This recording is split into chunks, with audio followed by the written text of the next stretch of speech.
What our students tell us about their experience on placement is that that's the time when they really take what they've learned in class and they apply it in practice in the field, and they can see how what they're learning is genuinely changing lives. Just to actually be there with people, real life people, and be in the room together with them and going on that journey, that counselling journey with them, it's the most rewarding thing I've ever done. The placements themselves are very helpful,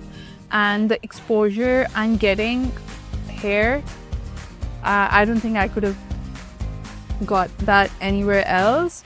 You learn so much so quickly, and so it's like the most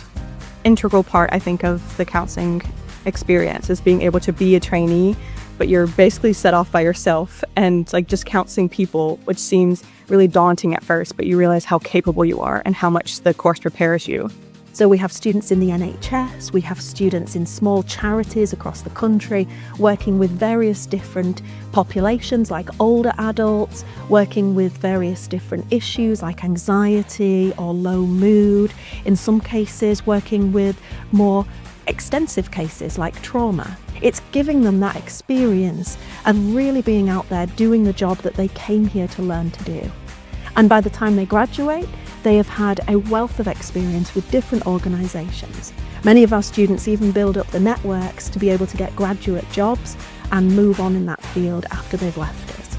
So for me, the placement is one of the most important parts of our course, and all of the training on the course supports our students to be able to do that placement as effectively as possible.